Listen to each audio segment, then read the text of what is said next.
you're just a baby? Oh, you're just a baby. You're just a baby. Look at my fish tank, y'all. I have 3 fishies in there. And I have about 4 shrimp. I don't know what happened to the other 3. If you see closely right here, you see that empty shell? That was Gary. Gary died on the way up here. I miss Gary. He had a brother just as big as him, probably a little bit bigger, and I named him Goddard. After getting here, I have not seen Goddard. I haven't seen Goddard. This is my little fish tank. Clean that tank, girl. Hey. I am bored out my fucking mind. So I had an idea. I was like, why don't I talk to my YouTube peoples? I'm not even gonna hook up my microphone. Like, I'm using the front camera. I don't know if you could tell, because I just didn't feel like it. This is definitely gonna be a different pace for my channel because I'm just popping up on here spontaneously, and honestly, that's just the beauty of exploring. Usually people would tell you to switch something up, so here we are switching it up. And I was going to plan the video and everything and jot it down, but I guess I kind of just want to ramble. So far, we have been in Washington for about 2 months. Let me give y'all a little update. Oh, I'm so fed up. I'm so fed up with life right now. Y'all.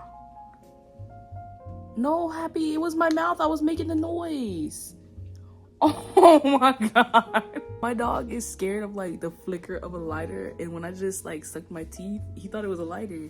I felt bad. So we are facing housing discrimination, and I feel like that's so freaking crazy to say, because it's when in your whole life do you even consider that you'll experience some dumb shit like that? And I can make a whole another video about it, breaking it down or whatever, but we are planning to take it to court and just lay low right now. So it's really weird.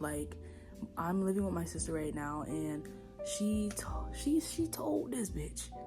She told this bitch and basically got permission for us to come live with her for a little bit and until we get our footing and whatever. But as soon as we got here, the property manager has been acting I guess so racist, dog. The first 3 weeks, she gonna put a fucking eviction notice on the door. Isn't that illegal? Oh my gosh, isn't that fucking illegal? No warning or nothing. She's talk about you got 2 more adults in your house, you got 2 animals, da, da, da. You knew it was coming. What the fuck? But that whole situation is very stressful. The lady is very condescending. She's very racist. You can tell. You can tell when you're talking to somebody. You can tell when they don't Yeah, absolutely. So that's one thing. Another thing, my freaking cat ran away, and we're at 11 days of him missing. And usually he would leave and come home. Even here, we just got here, but he would leave and come home. But I don't know, some days ago he left, he just didn't come home. And we have a tracker on his collar, but we went to go look for him, tracking his collar, but we found his tracking collar in somebody's yard.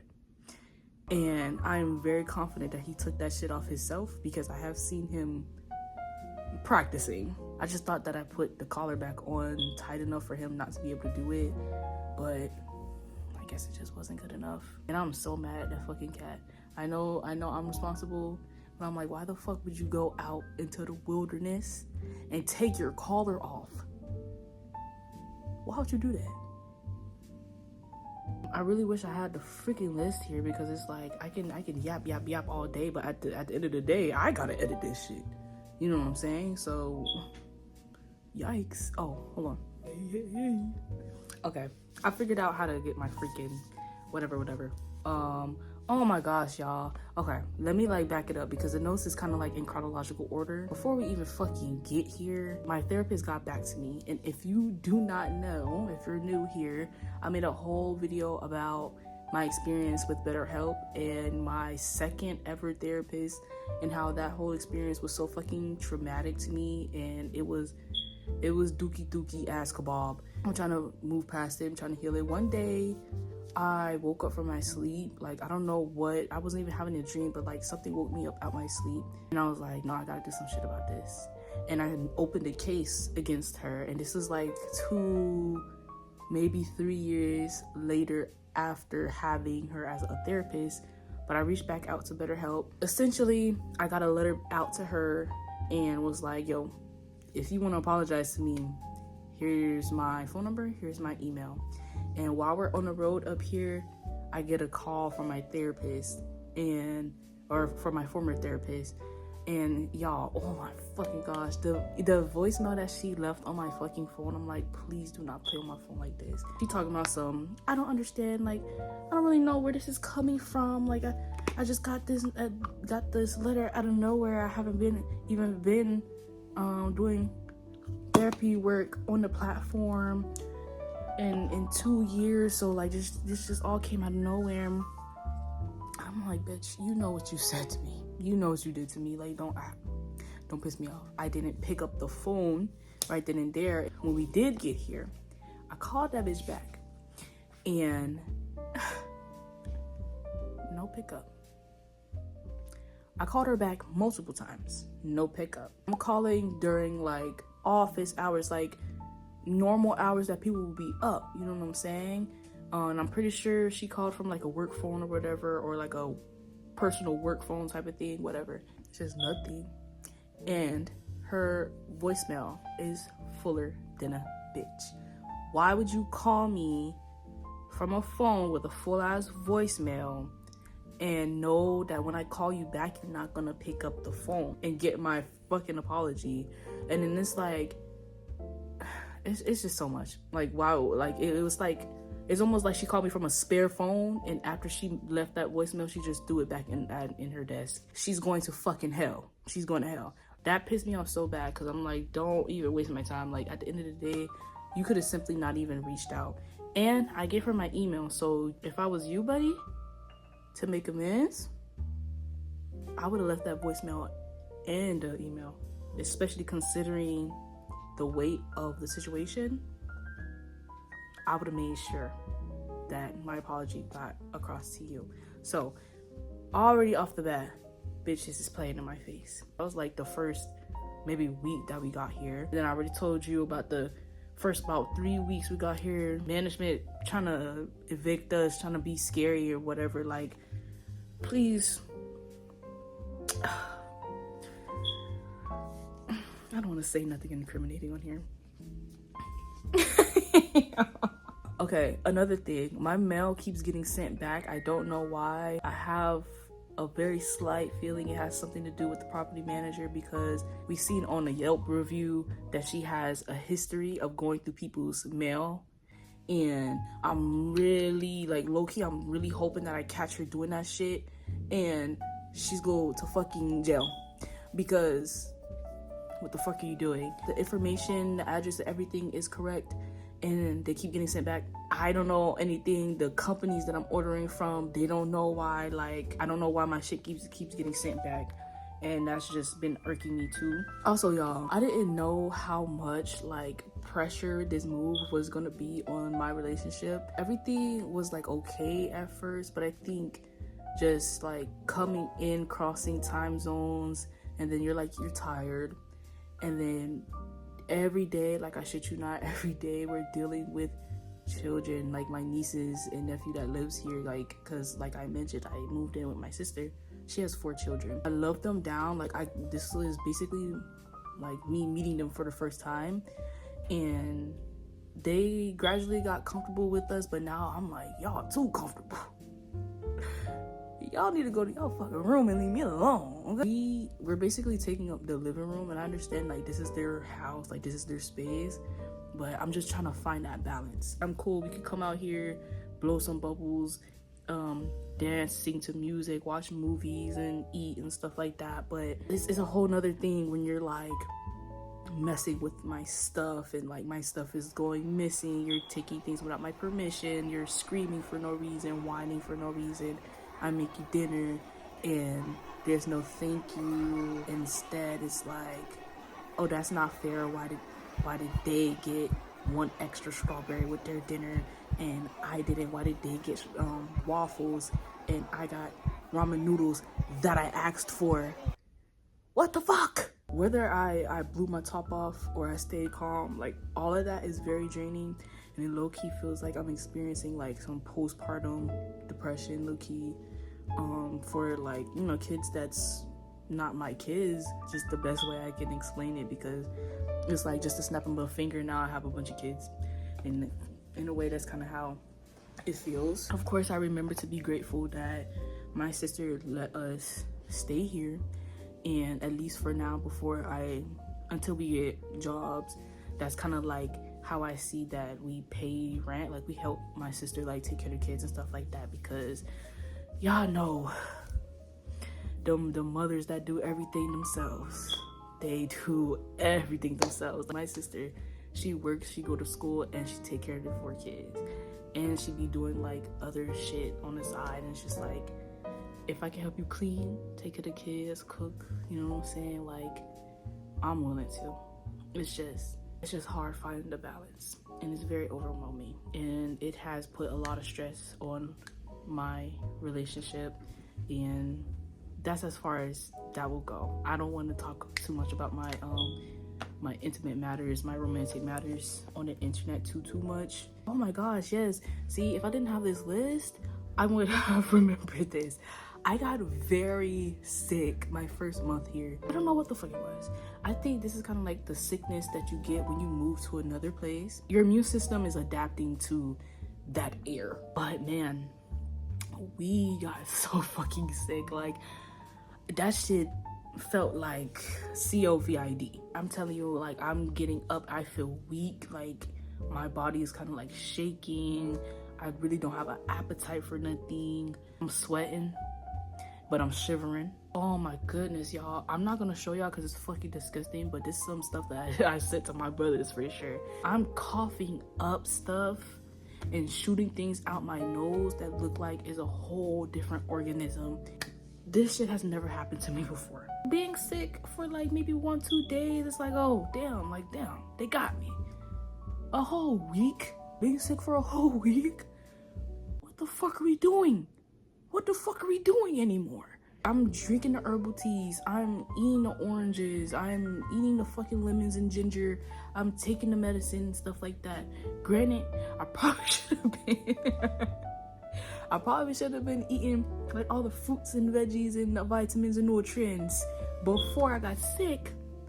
But I'm like, damn, bitch, y'all supposed to be helping regardless. That shit felt like it wasn't really doing nothing until like the last few days. And I feel like that really only helped because my sister's friend, who was also visiting from Florida, she also got sick. So basically everybody in the house that's sick are the people that's from Florida. Before she left, she drugged the fuck out of me, y'all. Like, I'm thinking at the end of this, I'm finna be doing a fentanyl. She got me drinking Mucinex, store brand this, store brand that, herbal tea, eat this whole clove of garlic. Also take your Dayquil, burdock root, lavender, chamomile, mushroom. But she's like, this is gonna get you right. And then she gives me this big ass pill to put in a shower. She's like, shower with this, it'll open you up. Oh my gosh, she gave me this fat ass pill. That shit was like this big. Talking about some swallow 2. You gotta take 2. I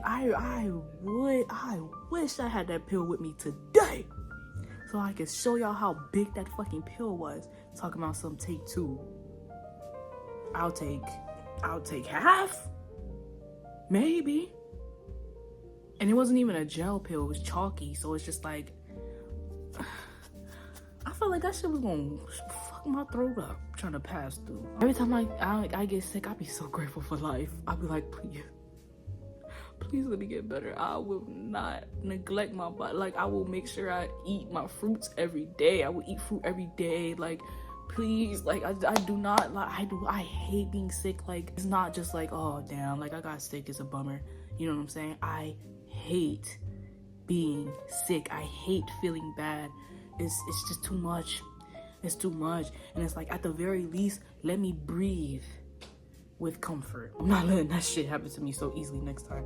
I don't know, I have to at least try something So I've been eating my fruits. And then housing discrimination part 2. Again, I will not get all up into the details. I prefer to make a whole separate video about it after the situation is died down. Again, this lady knows we're coming. She knew this in advance. She knew this before we hit the road and spent all our fucking money on the trip here. I crack myself up, y'all. Like, it's just something about me. I crack myself up. I submit my application to lease under my sister. I want to say this was last week in respect to like today that I'm talking to y'all right now. I got a call and the lady's like, sorry, your application was denied. And I'm assuming, I can't say his name on here because like for privacy reasons, but imagine my boyfriend's name is like Jacob or something, and she's like, I'm assuming Jared is your boyfriend. And I'm like, you mean Jacob? Yeah.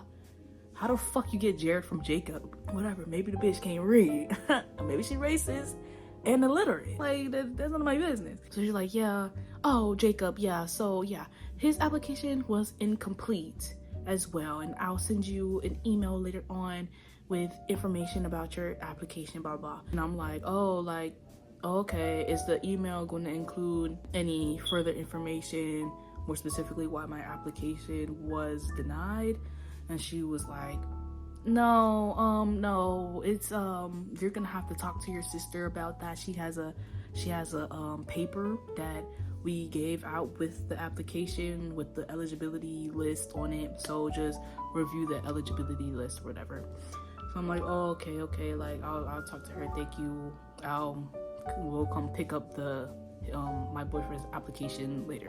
For one, I never got that fucking email. I tell my sister, and my sister's like, she can't deny you that information. If you request it, she's supposed to tell you exactly why your application was denied. She can't just tell you to review the fucking eligibility list. And this is why connections and having a community is so important, or at the very least being knowledgeable on certain things, because if my sister never told me that, I wouldn't have known that that is against my rights. My sister and I have had previous conversations about this lady, and we're on the same page that she's racist. I just haven't met her yet. When I heard her voice on the phone, I didn't know like that was the same lady per se. Everything is just kind of like making sense the more that is like planning out. My sister talked to her, she's like, okay, like she said she's gonna give you the paper. I go pick up my paper and we go pick up my boyfriend's stuff, and she slides the paper over to me. She's like, you have to meet all of the requirements, and this is your boyfriend's application. Y'all, she has a form. Okay, let me backtrack. Let me make sure it makes sense. The sheet that she was supposed to give me was supposed to have the specific reason why my application was denied. Instead, it was a list of the eligibilities to be a leaseholder. I bring it home and I show my sister. She's like, she knows good and fucking well that's not the piece of paper I'm talking about. Also, I just peep, like, this doesn't answer my question. Like, it's not specific, it's just a list. Also, because that wasn't the correct piece of paper, you wouldn't even fucking guess where it was. I'm gonna give you a second to guess. Right. Instead of giving me the correct piece of paper, this slick piece of shit folds the paper into my boyfriend's stuff, like in an envelope. And I only found this out the next day. I'm like organizing like paper, cause like I'm organizing all of our evidence and details for when we take this bitch to court. I go through the envelope and I'm like, oh, what's this piece of paper? And it's the paper for me. It's my reason why my shit was denied. And guess what? Nothing on that paper was checked off. It was like, oh, this application was denied because of, and then it's check box, whatever. For one, nothing was checked, and nothing on the paper was what she told me. The paper that she gave me told me that I had to be employed and worked in Washington for at least a year. I don't know how that makes sense because this is my first month here, and you knew we was coming up here from Florida. And she said I've had to have been on been a leaseholder myself. Well, not a specific time, but like in the past. And I was like, I was on the lease with my parents. Does that like not mean anything? And she was like, no, you had to have been a leaseholder. And I'm like, how the fuck would I have ever been a leaseholder if I'm just moving out of my parents' house? That's the shit that don't make sense. Anyways, it's more details to it. I just want to leave it there. If things carry on, I'll make a whole nother video about it. It's just fucking crazy. This is something that I was never like taught, like ever. You know vaguely some information about housing discrimination, but it's like you don't know what it looks like or what it feels like until it's real life. It's just fucking astounding to me. So after housing discrimination part 2, I got sick again. But this time it wasn't that bad. It was maybe for like 2 days. I think I ate something. This was actually like a few days ago. I only ate like a few things that day, but something had fucked my belly up. I had like a stomach virus, you know, like I'm nauseous, my belly is just like rumbling. I'm trying not to gross y'all out, but I don't mind giving, excuse me, a little bit of bathroom details, but I know a lot of people out there don't appreciate that. But the toilet situation wasn't cute. I had thrown up about 2 times. I started to feel a little bit better after that. The whole next day, I just had to be kind of like bedridden a little bit. Oh yeah, and I was having these weird feelings in my belly, like somebody was stabbing my shit. Just felt crazy as fuck, and I'm so happy that it didn't last that long. The last thing on this list is jobs wasting my goddamn time. Of course, we already know, like the job scene right now in 2025, she not cute. Like you're kind of lucky if you get a job by yourself, not being referred or not having like connections or networking type of thing. I can't even tell you how many jobs I applied for. I heard back from this one job. They called me in for a fucking interview, said that they'll reach out for the second interview. A week later, I'm emailing them, calling them, no pickup, no response. I'm like, yo, like, did I get the second interview? Like, why did y'all even mention the second interview if I didn't even get to the second interview? Like, y'all could have just said that. Like, what the fuck? Wasting my time. A job before that one reached out to me for a Zoom interview, and I was like, boom, like, we finna be making some money, you know what I'm saying? An hour prior, they canceled my interview. Talking about some they filled the position. Again, wasting my fucking time. Third job was yesterday. They reached out to me. They was like, oh, like, are you in Florida or are you actually here? I'm like, I'm here. And they're like, oh, okay, like, come in for an interview next week. And I was like, okay, bet. Like, is this day and specific day and time? Does that work? And I'm still waiting on a response. So when y'all see me in the strip club shaking this ass, I don't want to hear shit. When I go in the bank with that sack on my head, I don't want to hear shit. When you see I got a Twitter page open with my username on it, talk about something looking for sugar daddies, I don't want to hear shit. Okay, your girl is trying to hustle. Turn around and mind your business. Yeah, that's been the 2 months here. That's been 2 months here. And honestly, I'm pulling through. At times, I feel like this was maybe a mistake. Like, I've considered it. I'm like, damn, what if the universe is trying to tell me like I should have stayed my ass home? Maybe I just need to save up money to go back to Florida. Like, fuck saving up money for a car, for an apartment, you know what I'm saying? Let's maybe we should just go back home. I feel like a bigger part of me, a part of me that's like less fearful, is like, no girl, this literally could happen anywhere. Like, this is just what it looks like transitioning to your full adult life. And a lot of people are feeling this. You're not alone. But you'll never get it if you just tuck your tail behind your legs and go back home.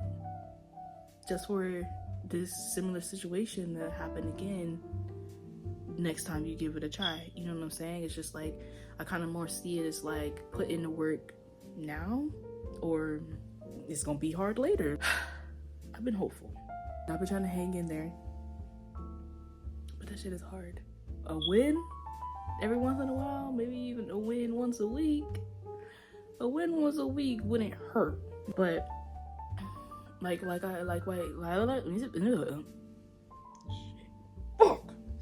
we like we discussed in a previous video, you have to have your mind open to see the wins. Like, you have to have your mind open to see the things that you can be grateful for. So I also have a list of wins to pair with the list of bullshit.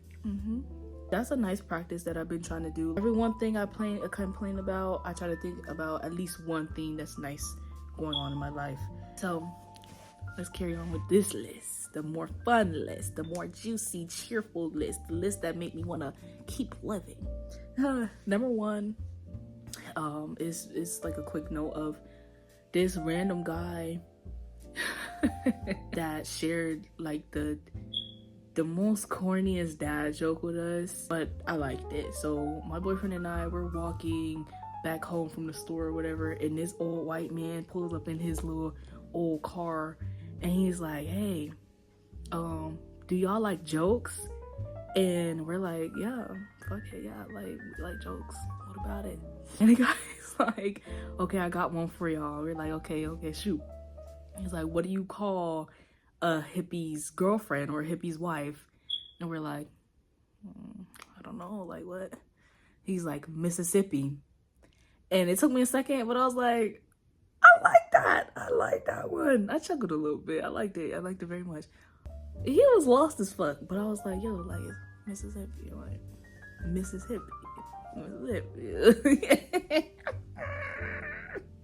That joke had made me so happy, because I'm like, this is what white people was supposed to do, like, to call strangers off the side of the road and like entertain and like uplift their life, not enslaving people and eating them. But yeah, that old man, he had a little joy in his passenger seat, and he shared some with us, and I appreciated that.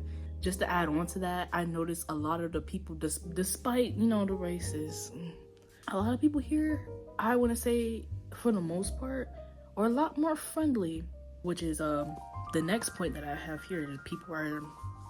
People just feel friendlier so far that we've been here. I even asked our neighbor for a tablespoon of butter the other day because we had just ran out, and she gave me like a whole stick of butter, and I was like, wow, that's so sweet of her. Another thing, I love the weather here. Summer is starting, so it's about to get very, very hot, but in Florida, it's already fucking hot. Basically, this whole month has been in the 50s, 60s. In Florida, I already know they already getting lit. They already getting toasted, already getting burnt, sizzling. The flowers, oh my gosh. Of course, like, there's flowers in Florida too. There's flowers everywhere here, everywhere. And it's all types of, I almost said flavors. It's all types of colors.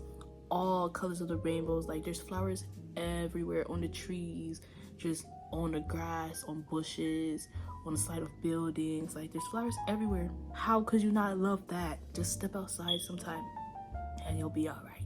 There's also a lot of bunnies, and if I'm being real, I low-key think my cat ran off with the bunnies and shit. And there's a lot of deer. Already, I've seen deer twice here. Previously, I only seen deer one time in Florida, and that was when I was going to the Keys with my mom, and they were just chilling on the side of the road. I started crying because I had never seen deer before. Another thing I try to keep in mind is the fact that, like, we just got here, like, we're only 2 months in. I set a goal for myself to try living here for at least a year and see how I like it. After the year, I would like to move out, get my own apartment if that doesn't happen before, or go back to Florida. This is only month number 2, so it's kind of like, yeah, it's bad now, but what if it gets so much better? We haven't even seen all the things that need to be seen. We haven't even really gone on like a on a hike. We haven't gone on a trail. We haven't really been to like a park or seen a waterfall. We haven't even been to a mall here yet. This is just what I call like a let go, sit still stage in my life. And I notice this stage revisits me pretty often, especially after like a big transition or a big accomplishment in my life. I always hit this stage and it feels very restless and like you want to do shit, like you want to see shit keep going. Like I forget that this stage is just as important as my blow ups. Anyways, thank y'all. I'm kind of exhausted. So if this video was your vibe, please subscribe. Thank you again for listening to me just ramble. Y'all, earlier I was like, oh, wave check. I know y'all see my waves, right? Why my boyfriend gonna laugh at me? And it's always the motherfucker with their hair looking crazy. Got the most shit to talk about, another nigga waves. Don't be looking at the wall. We talking about you. No. Okay. We still talking about you, but y'all, I gotta go handle some business. Thank you. I love y'all. Peace. Bye.